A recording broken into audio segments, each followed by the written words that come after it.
You are listening to the Mark Guzman Podcast Experience.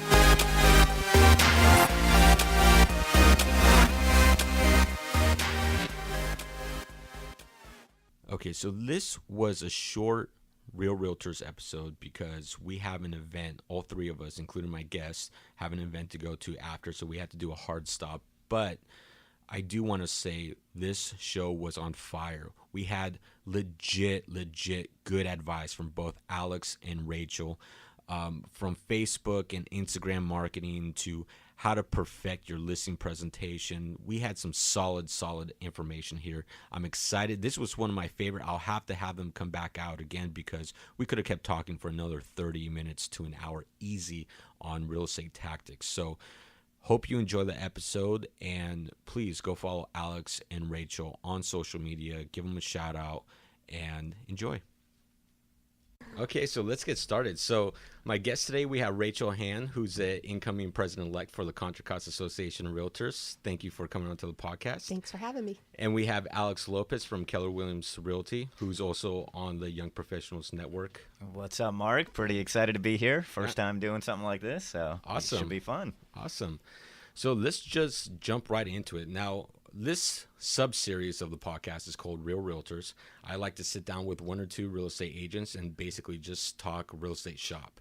Sure. And this goes by pretty fast. You'll be surprised how fast podcasting works. And we will have to do a hard cut here in about 30 or 35 minutes because all three of us have a special event to go to. Yep. Correct. In about an hour and a half. So let's get started. Rachael. Yes. How did you get into real estate? The hot spot. By accident. Yes, very true. Actually, I had a grandmother that was a realtor, and I used to love watching her. She was a Century 21, and she had the gold coat. This was down in Los Angeles, and she ran around going to the courthouse. I'm sorry, the county buildings to get the MLS. And she had the down. gold coat. She had the gold coat. I don't see Century 21 agents wearing that anymore. They still get them, right? I don't think so. No? I don't know. It's a great question. I have no idea. So that was always fun to watch her. And when I got into my early 20s, I really wanted to be a realtor.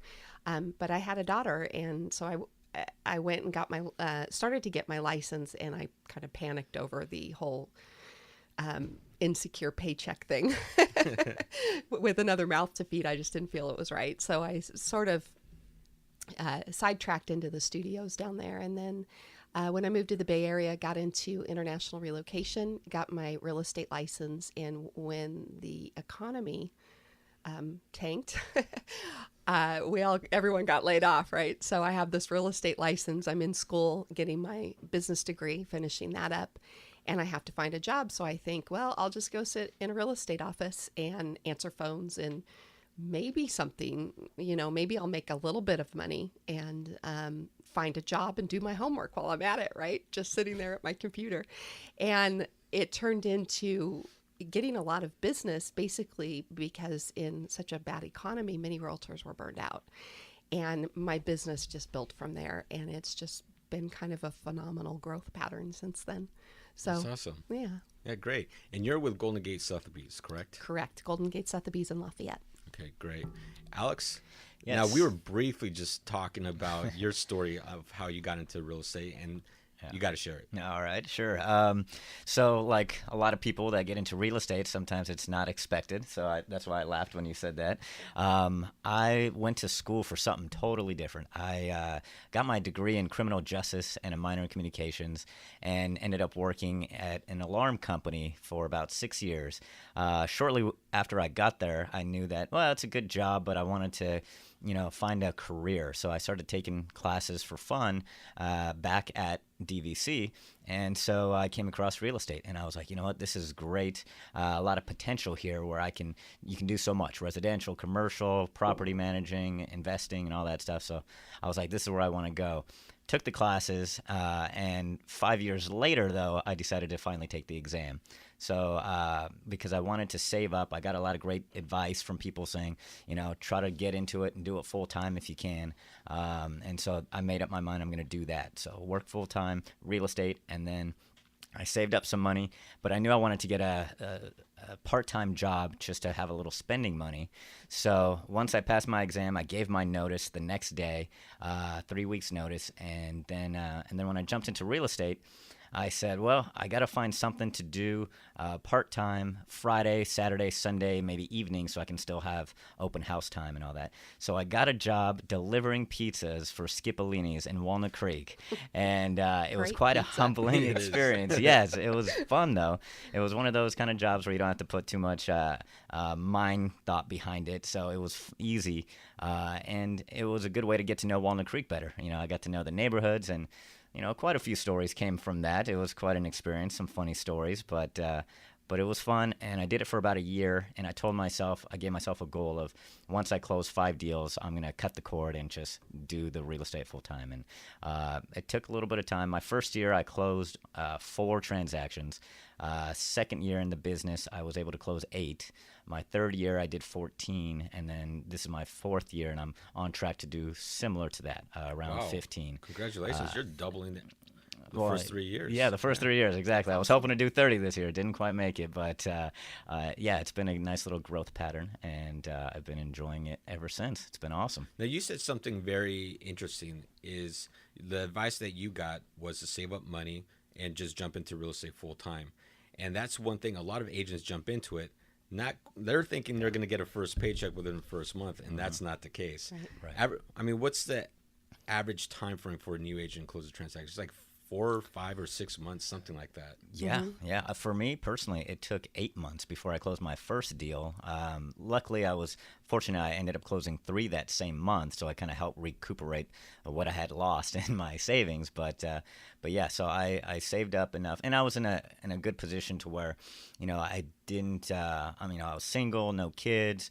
All I had, my big payments was rent and, a car payment at the time, which I ended up paying off. So my expenses were pretty minimal. I was able to save up about, 8 months to 10 months worth of, expenses. But I knew if I was running really low, then instead of getting out of the business, I may consider joining a team, for example, so that I can maybe build a little faster. But I never needed to do that. I wanted to give myself that opportunity to be able to do listings and work with buyers from the get-go. So it was a little longer learning curve, but it was still worth it. I enjoyed it. That's great.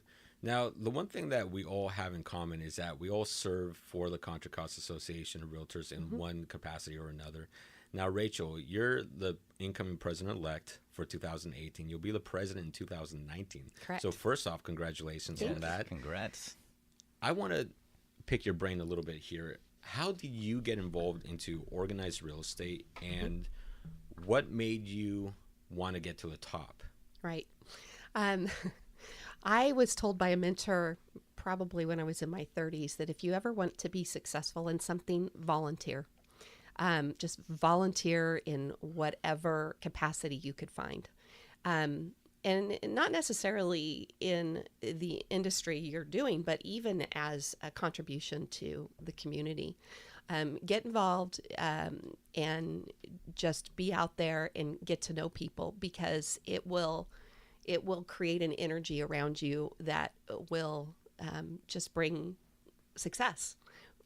For whatever reason, I decided to listen to him. So when I first started, I got very involved at CCRIM, which is the Contra Costa Realtors in Motion. It's the marketing group on Tuesday mornings. Within 9 months, I was their tour director. And I did that for a couple years, and really got involved and got to know some people that were on the board. They asked me to take over the chairmanship of Helping Hands and get that booted and started again, because it had kind of dwindled, and that's our benevolent fund for the community.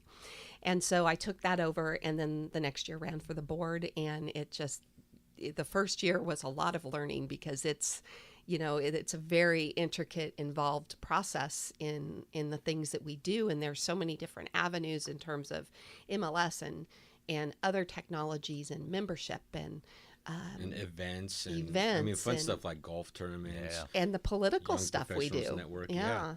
So it was a big learning curve, and I did that the first year, and then felt a little more proficient the second year, and from there it just kind of took off, and I really enjoy it. it's a great way to get to know other agents in not only our community, but our state and our nation. And I've went back and got my master's degree, and that's helped in this process. It's a master's degree in real estate. And it's been a kind of a fun little pattern. And it just, the volunteering keeps your energy level up. In real estate, there's ups and downs. It's kind of a roller coaster. And there are days when you have zero to do in real estate. And so you're out there volunteering, and it just keeps your energy level up. Yeah, it's variety for sure. Definitely. Now, you moving up through the board of directors to treasurer, president-elect, and then eventual president, there's a lot of commitments involved. How are you budgeting your time? Because that seems to be one of the biggest problems with real estate agents. Well, thankfully, my daughter is an adult, so I don't have to worry about her. I'm single. I don't know what to tell you. I don't have a lot to do. I have great friends. We hang out. I have good personal time. I book out my personal time on my calendar so that I don't skip that every week.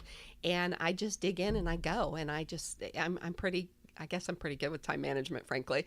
And I live really close to the association, so that makes it really easy. Nice. Yes. Alex, Sweet. so what got you started into organized real estate? Well, I feel like it is super important to be able to give back. Like when I first started in the business, the mentor that I had, Nancy Bennett, she was awesome. And the training that was involved in the school, at Keller Williams was great too. So I knew I wanted to, because it was such an impact for me in my career, I wanted to be able to give back and do something else. So now I also do, teaching some classes there. I do mentoring as well, but I wanted to also volunteer. And I kind of wasn't really planning or initially knew much about the organizations and different committees. But my first year, I was kind of talked into, not that it was a hard decision, but it was to join the special events committee. So I was like, yeah, that'll be fun. Good excuse to, do different activities and, organize the golf tournaments and this and that. So I ended up doing that for 2 years. And then I said, well, let me try another committee. And that's when I found the Young Professionals Network Committee. And it's a great group of guys, and it was last year was my first year doing it, and then this year I'm going to do it again. No, I've done it 2 years. I'm sorry. I've done it 2 years, and I'm going to try. Kept you on for a third year. They suckered me back in. They sucked me in. So I'm doing that again, and I'm also going to join the grievance committee. But yeah, like Rachel was saying, it's great to be able to give back and volunteer, and you put positive energy out there, and it just comes back to you. So you have to be able to appreciate everything you've been given, and just kind of give back. So. One of the neat things about the events we do is any money that's raised is split between two charities: the Helping Hands Benevolent Fund, and then the Scholarship Foundation. And the Benevolent Fund, people apply for this. It's for realtors and friends and family of realtors in the community, basically. It's just done some phenomenal work in the community. And that's on multiple levels too, yes. The local and the state level. And Correct. The state level donated quite a bit to Fire the relief. Napa fire victims. Mm-hmm. Yeah. One of the things that I also really liked that I wasn't expecting was this last month ago, we ended up going as a committee to San Diego, and that was a great time. And it was all part of the committee budget and stuff like that. So we had an opportunity to see how things were done on the next level, which I had no idea. Like going into the big boardroom where the it's that state big level. the state level, and you see everybody sitting at a big square table. I'm like, whoa, that's intense. And me and the other committee members accidentally walked in a few minutes late, maybe 10 minutes late, and we're like, what are we walking into? And everybody just looked, and they're like, hey, welcome, super inviting, but we're like, oh, we may have showed up way too late. Okay, but, you're cool. talking about caucus. Caucus, Yeah. yes, Caucus, there yeah. you go. But it was cool being down there, and the classes, the training stuff that they offered. It was a great experience. And Well, that's one thing I tell so many people. There's a lot of realtors that don't understand what their own local association does, and much less what the state does. Right. And if you simply just give it a shot, get involved, just see what it's about, your eyes get open and you start seeing a lot of different things. And in fact, one of the big things at the California state level is that they want to push a 2008 ballot initiative next year to help out senior citizens or people over the age of 55 with Prop 60 and 90 and being able to take your tax base to any county here in California, because only Correct. 11 out of 58 counties participate right now in Prop 90. And it's going to be in perpetuity. So it's going to, no matter how many times they move after that, if we can get it Correct. passed, they can keep that tax base they started with. So it's going to be a great thing. Yeah, we need it to get is. that on the ballot and passed. And it's going to help a lot of people. And I know they were talking about the possible opposition we may have to it, but just simply talking to a few people here and there about what this is going to do, I haven't heard one single negative feedback from the public. Everyone says, Everyone's you know thrilled. what, my mom could take advantage of that, or my friend's mom, my friend's dad, their parents, my parents. I've just heard so much positivity over it that I think this is going to pass very easily. And what it's going to do is it's going to open up housing that we've been so low on inventory. Alex was just saying he had the same amount of sales as last year. Well, that has a lot to do with inventory. And to have 14 in this kind of inventory is really phenomenal. Thank you. So it's going to open up that inventory, so houses do start selling in it. That will level out housing prices. So What was interesting to me too was the financial what it costs to pass these types of ballots, how much money needs to be raised and gathered to put together a good campaign to pass it. I was like blown away when they were talking about it in the caucuses and stuff like that, and in those board Right. meetings that you guys were doing. Yeah, there's a lot involved on so many levels, and people needing to get their hands dirty and make calls, I don't know, reach out to other people, other realtors and stuff like that, just to get everybody totally on board. So, Yeah, for sure. 2018 is going to be a very exciting year, so Yeah. really looking forward to it. Now, one of the reasons why I really love being involved is all the knowledge and everything that you learn that you can then take back and apply in your own business. right. So, scouting neighborhoods, okay? We all know if we have a listing, we want to advertise. Most agents will advertise a listing, or if you have a buyer looking for a property, they give you the parameters, the criteria of what to look for. But what do each of you do beyond that to help out your clients? Just in knowing my neighborhood, excuse me, that really helps my clients. Some of the things a realtor can't do is tell you, is this a safe community? We really strive to stay away from those kinds of adjectives. Steering and redlining. Yes, yeah. because it's actually against the rules. Yeah. We can lose our license for it. A lot of people don't understand that. Why can't you tell me if this is safe? Well, is it safe to you or is it safe to me? I mean, It's subjective. it's very subjective, and someone might be completely fine in a neighborhood where somebody else would just panic. So I just tell my clients, you either need to call the police department and just talk to them about what kind of crime is going on in the neighborhood. And I also recommend going to the grocery store in an evening when it's dark and watch the people come and go, and say to yourself, are you comfortable going to this grocery store that's a good one. by yourself? Yeah. So Yeah, and nowadays with the internet, a lot of that information is already online. absolutely. Very easy to get to. I try to stay off the websites because actually, frankly, I don't want to know, because I don't want to slip up. Yeah, that's a good tip for real estate agents listening. Do Yes. not do it yourself. Yes, do Have not your No buy buyer making do it. yourself. Do not do that.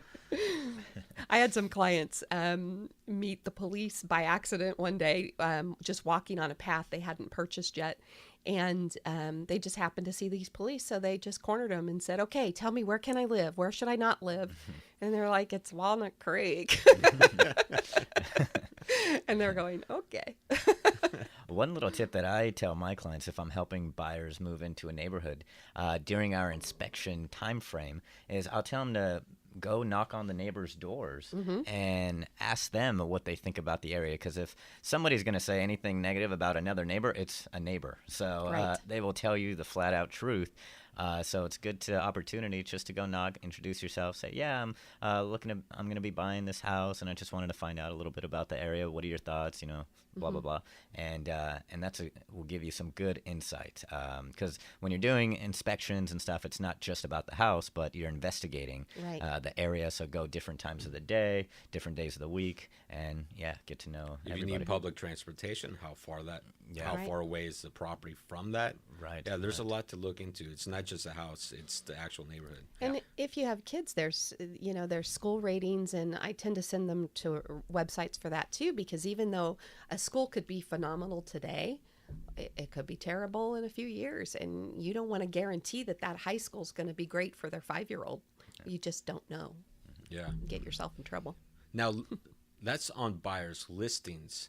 So how can we help showcase a property in the listing that we have even better than what we typically do today?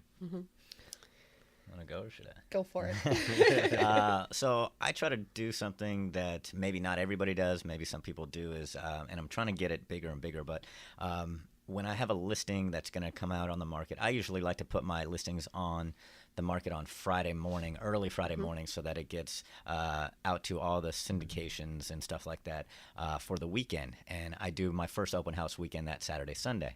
Prior to that, though, I want to do something special just for the neighbors, and so I do a private open house and invite at least 100 of the closest neighbors, and I, of course, have some wine, some snacks, some drinks, and all that good stuff. And I do that for a couple reasons. One, it's a great opportunity to meet the neighbors, and who knows, maybe somebody's looking to sell and they can see how you prepare a house and everything like that. But the other thing the reason why I do that is it helps on the weekends funnel out the neighbors that love to chat, because you always get neighbors that are curious to see what the house looks like, and they can just chop your ear off for days and days, and you don't want to lose an opportunity to meet some new clients on the weekend. So Right. I invite the neighbors so that they can spend as long as they want, and we can talk for days, and they can tell me all about the area and stuff like that. But then on the weekend, I can focus more on the buyers that are actually looking to buy that potential house, or maybe a different area and stuff like that. So it's kind of a twofold thing. And, ideally want to get it bigger and bigger to where, who knows, maybe I'll get, a taco truck and margaritas next time. And especially when it's in my farm, if it's an area that I'm canvassing regularly, try to get it bigger and bigger. So Awesome. One of the things that I did last year was actually it was 2 years ago, I created a Facebook page for this biggest house on the lake, which was up at Lake Tulloch, a little bit from here. But I created an entire Facebook page for it. And So a Facebook page, not for your business, no, for the just property. for that property, Okay, because I that's could interesting. showcase, it's a resort type community, water ski, camping, that kind of thing. And it's up in the mountains. It was a phenomenal house, and it was the biggest house on the lake. So I would do some paid advertisements on it. And every time I went up there, I'd take a picture of the sunset or somebody water skiing or something that was kind of fun going on in the area. And then I would post it. And I would also put it on Instagram, and I would use all sorts of hashtags to indicate this property. It'd go on my regular Facebook page. But, it finally sold, and it was one of those properties that we all knew was going to take a while, just because it was unique and it was going to take a unique buyer. But it was kind of fun to build some momentum with that page, and I've been able to pull some of those people over into my business page, which has been cool. That's awesome. Yeah. That's a huge piece of advice right there that a lot of agents build a page for your listing or for the community. Right. Get people there through Facebook ads. Right. How much do you think you spent total on Facebook ads?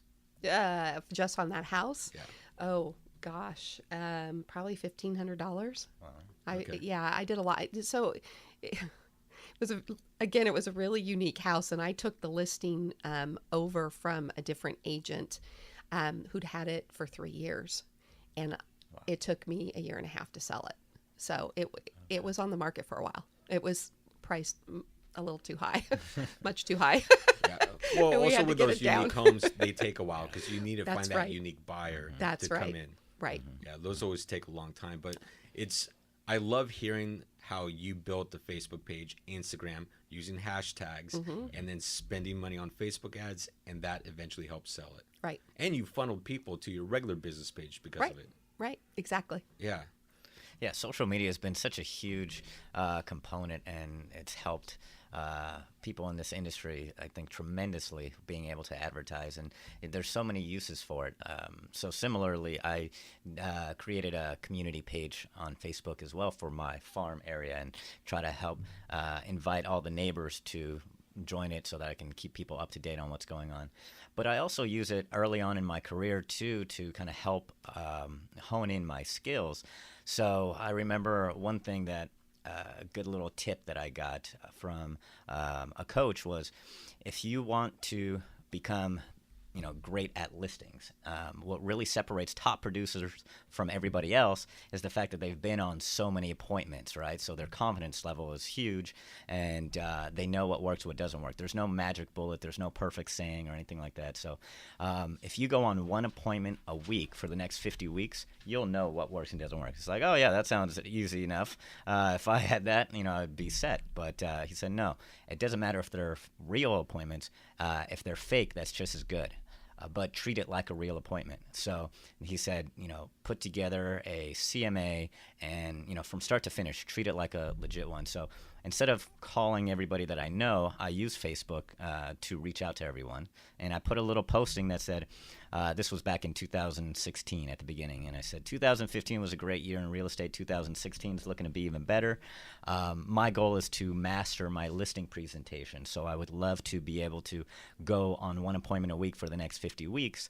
And I need your guys' help for the fake ones. That's genius. To role play. Yeah. That is awesome. And so I said, Excuse me while I get on my Facebook page. right. So from there, I continued to say that let me come out there and I will do the CMA and run through the whole thing, but you have to role play with me and treat it like it's a real one. And at the end of the day, I will give you a $40 gift card for helping me out. You'll know what your home is worth. And lastly, you'll get a hug or a handshake from me, depending on how well I know you. And I got a lot of great feedback. People were saying, oh, yeah, come on out, come on out. I ended up going on 26 appointments. Of course, they weren't real appointments. They were, like, again, friends and family that wanted to help. And the majority of them were like, nah, don't worry about the gift card. I just wanted to help out. And so I was like, great. So by the end, I really got comfortable being able to walk into someone's house, do the walkthrough, take notes, find out what they need, and just kind of role played through that whole scenario.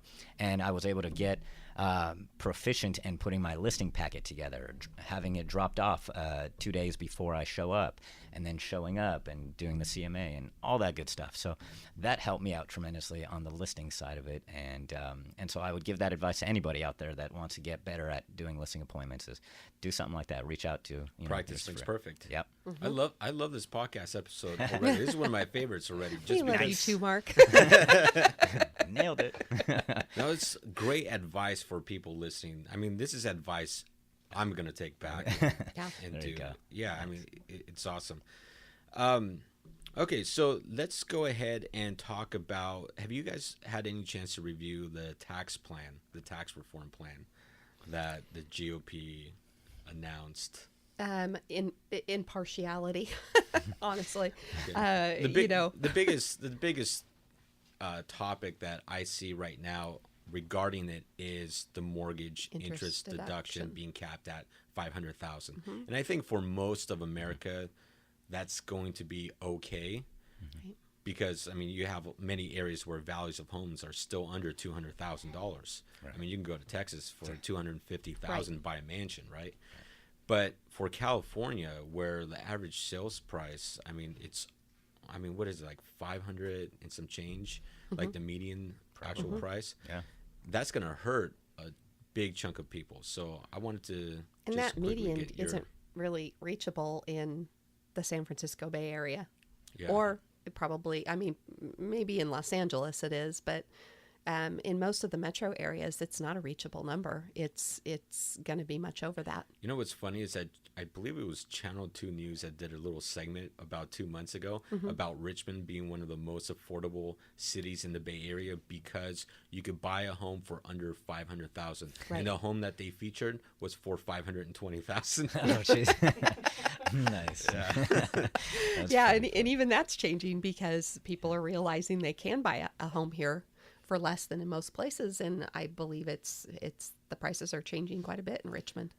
Yeah, I mean, it's totally different, over here, the Bay Area and also New York compared to the rest of the country. So it's a different ballpark. And so, I mean, ideally, it would be nice to have it almost like two separate things. How do you have the conversation with the buyer and explain to them there's a lot of demand here, housing is short? I recently dealt with a buyer. We were looking for a property in Oakland, and we had to go outside of Oakland and go to Castro Valley because in Oakland, we were making offers for $200,000 over the asking price, Right. and we were getting outbid by offers $400,000 over the asking price in cash. That's the way they operate in that area, especially in the hills, Oakland and Berkeley. It's notoriously underpriced because they want to Those amazing. overpriced. I look how much I get for these houses, right? So, I mean, if you priced it fairly, that should be how it's done, but it's not really the norm in that area. I feel like they've put themselves in a revolving cycle to where they're not given any choice. If everybody else is way pricing it under value, then they're stuck to almost having to play along and do the same thing. Yeah. So yeah, they're kind of caught in that tough spot. But yeah, on the other side of the tunnel, we're more out of the East Costa, Contra Costa. It tends to be around more market value, maybe a smidge below and stuff like that if you want to get a lot of interest in there. But yeah, the Oakland area is definitely super competitive and hard to compete. But that's why it's good knowing your neighborhoods and being familiar with how different areas sell, and so that you can educate your clients and give them the heads up in advance. It's all about setting expectations, I believe. It's huge. Great. Okay, so we're running short on time here. Let's just keep going. We can be late. This is more fun. Well, I want to finish this off with a fire round that Sam's put together here. Oh boy. And we're going to take a not break prepared from for real this. estate Oh, boy. and talk about Thanksgiving. Okay. Okay, so it's a fun topic. I'm Okay, not like good. throwing you a sideball here. And so dishes that are a must for Thanksgiving. What's the worst Thanksgiving dish that you can have possibly on the table? Green Jello mold. That's actually one of my least favorite too. For me, for Thanksgiving, I kind of revert to my 7-year-old self where anything super healthy, I'm like, nah, don't need that. So any green beans and stuff like that, I'd rather have my meats, my potatoes, and No vegan breads. fake meat? Yeah, exactly. None of that. Give me the hardcore stuff. And so I like it all. Turkey, ham, and, mashed potatoes. Any type of potato you could do. So what's the best side dish? Scallop potatoes. Ooh, I love really, scallop potatoes. or like we called them dig out potatoes as kids. My mom would take these potatoes and dig out the inside, and then she'd mix it up with sour cream and cheddar cheese and delicious. onions, and then she'd shove it back in the potato skin and she'd throw it in the oven. Those were my faves. But anything cheesy potato Yes. or pecan pie. Okay. I may have Sweet to go make potato a pie. Thanksgiving meal this weekend. I don't like just a test for Yeah. Thanksgiving. Right? I don't like the super sweet yam thing. Oh, yeah. That's just too much for me with marshmallows and everything. Ooh. You It's just nailed too it. much. You nailed it. I'm kind of on the same page. Me and So you need Alex, to have Thanksgiving As together. an old-fashioned 70-year-old self, what's the best dish? Well, she kind of Rachel took my answer. Like I was gonna say, almost any kind of mashed potatoes type of mixing of stuff. Or you had a great little dish there. I'm gonna have to tell my mom to make some of that stuff with the potatoes. You and could make it too. I'm not great in the kitchen. You don't want me to make it. I'll just butcher it somehow. What's the most unique dish you've had at a Thanksgiving dinner? Let's see. Unique dish. Well, it wasn't necessarily a unique dish, but last year I went to my daughter's down in Los Angeles, and she had redone her kitchen, and her stove didn't show up in time, so we cooked Thanksgiving dinner on a camp stove. So that was pretty fun. Wow, that's a great story, though. It was pretty fun. I think something unique from that was we had bacon wrapped dates for the appetizer. Oh my gosh, they're phenomenal. You just wrap a piece of bacon around a date and throw it in the oven. Oh my gosh, so good. Oh my God. Wow. That's pretty amazing. Anything bacon. We're going to show up at Scott's restaurant very hungry. Exactly. For me, unique would probably be one year I had the turducken, I think, where it's funny. like you get the chicken stuffed into the turkeys with duck or something else Yeah, like the that. duck's in there too. Yeah, a little bit of everything. Three meats, right? 3 different Yeah. meats. I was like, holy cow. But yeah, that was pretty unique. It was good. It was tasty. And then I also really liked when they, what do you call it when you fry turkey? Fried yeah. turkey or Oh, something yeah. like that. That was pretty good. I've never had fried turkey, but Oh, it's everyone, really good. Yeah, It's phenomenal. everyone says the same thing. Yeah, man, Yeah. I'm ready to Okay, eat. final question. What are you drinking for Thanksgiving? Oh gosh. I usually probably a little more since it's mellow with the family. Go some kind of wine, some little red wine or something like that, and then I'll go with the crowd. If sometimes people are getting a little crazy, a little froggish, and want to do a little Jack and Coke, I'll do a little bit of that. But I'll usually save that for the bars or something. Yeah. So yeah. I am going to my sister's house, and her in-laws will be there. Probably a white wine or a Zin. Zin's pretty good with turkey. Not a white Zin, a red Zin. Gosh, I don't know because I'm not there yet. We're going to go shop the day before and cook together and hang out. I'm going to her house in another state, so. Okay. I don't know much about the differences in wine. Just give me whatever kind of wine you got there, and I'll go ahead and take it. I wish I could be a wine connoisseur, but nope. Just feed it to me. I grew up in a dry house, so I really love Martinelli sparkling cider. I know that's silly, but it just A kind lot of of people feels do. like home. It's delicious. Yeah. Thanks. Excuse me. Well, thank you for being on the podcast. I'll Yes. see you guys Like- in an hour thank you. at the lunch I we're know. going to. But thank you for being on the podcast, and have a great Thanksgiving. Thanks for Mark. having us. Appreciate it. All right, Mark. Thank you so much for listening to this episode of Real Realtors. Lots of great advice. I want to thank my guests, Rachael and Alex, for coming on to the show. I will see you guys in a little bit at our committee luncheon. And thank you to our producer, Sam Lubin. Please like, comment, share, and subscribe to the podcast. You can listen to it on any channel: iTunes, iHeartRadio, Google Play, my website, Facebook, YouTube, literally anywhere. Thank you. I really want to thank all of you for listening. It means the world to me, and I hope today's episode provides you value in your day-to-day life. I created this podcast to help showcase the many great people that live in this world and help share some knowledge that I've learned along the way in life. Again, thank you for listening. Check out our sponsors, and I'll catch you on the next episode.